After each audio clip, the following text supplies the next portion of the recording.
Good evening once again. So this is Good Josphat, evening.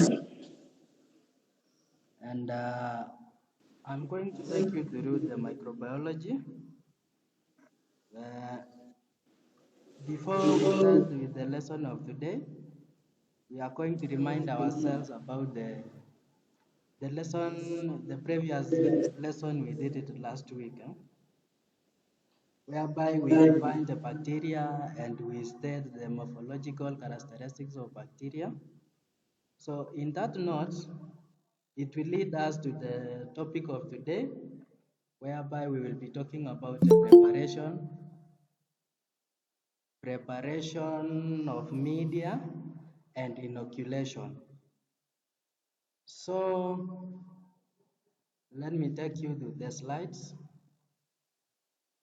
The topic of the day, we will be talking about the media preparation and inoculation. The, so we are going to define the media and media preparation. Media are nutrients in which microorganisms are used to grow. So I'm going to share the slides so that you'll have a look at it. Then we go through it together.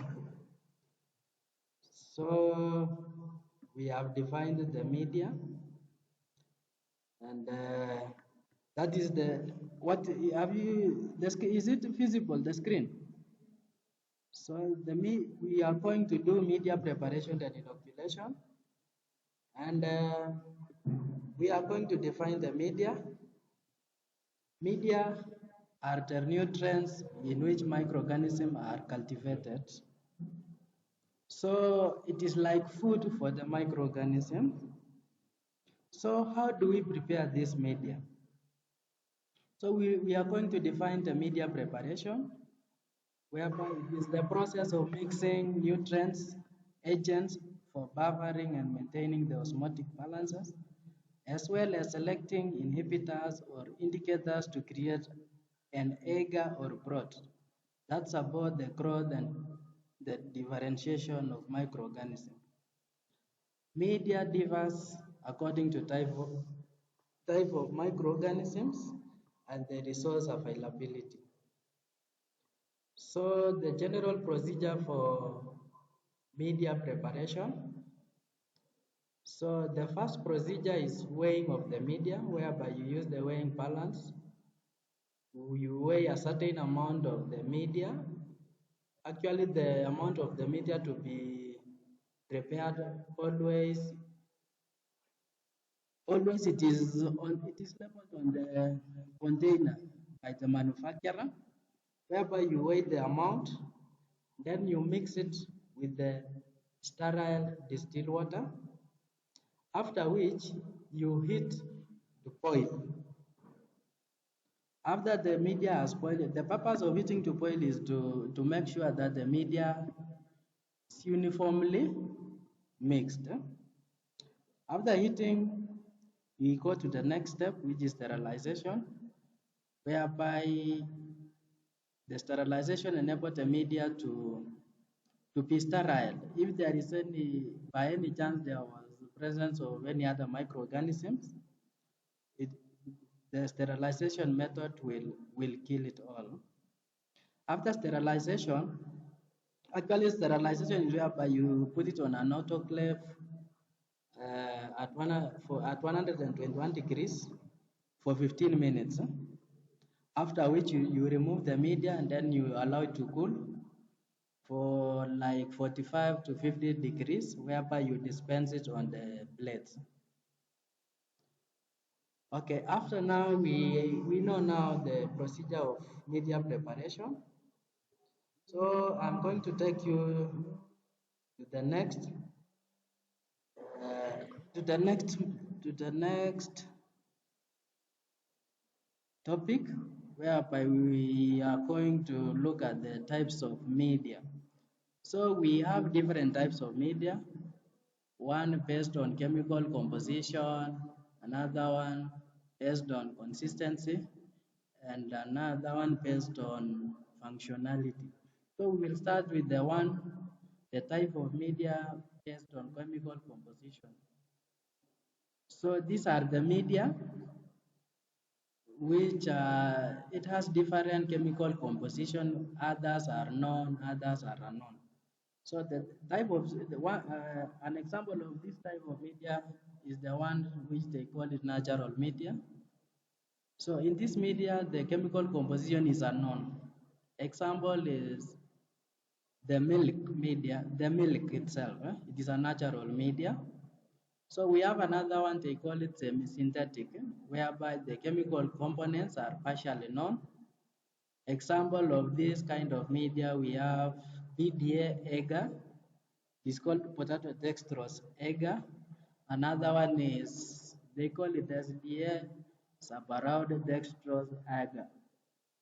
Another kind of this chemical uh, type of media based on chemical, we have another one called synthetic media, whereby each substance, this kind of media, it is their chemical substance is known.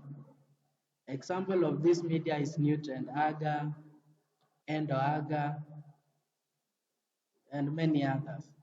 So we have other types of media based on the consistency, whereby we have the liquid media, we have semi-solid and solid media. So we will also discuss these types of media based on functionality, whereby we have the selective media, differential media, and enriched media. Enrich and enrichment. Selective media is whereby the media has a certain chemical component which will allow the only specific microorganism to grow. Differential media is a kind of media whereby it has some dyes, whereby the microorganism, when they are fully grown, it will exhibit certain characteristics based on colors. Enriched media is whereby it has some components whereby it will enhances growth of certain microorganisms. So after we have seen the types of media, and we have learned about the procedure of growing preparation of media. We now want to learn about the media inoculation. So before we go into detail, we will define the media inoculation. So inoculation is the process of introducing microorganisms into the media, whereby they will grow and reproduce. So we have different methods for media inoculation. We have sticking method, spreading method, and pour plate method. So in sticking method is whereby we use the wire loop to stick on the media, and in spreading method is whereby you use the spreading rod to spread the media, to spread the microorganism on the media. Pour plate method is whereby you inoculate you inoculate the microorganism and then you make them mixed well with the media. So that is the end of our topic today, and I expect you at your free time, you just go to do it in detail. Then the next lesson we will see on the characteristic, the requirements for the growth of microorganisms. So that is the end of the lesson of today. Any question? Any question up to that end?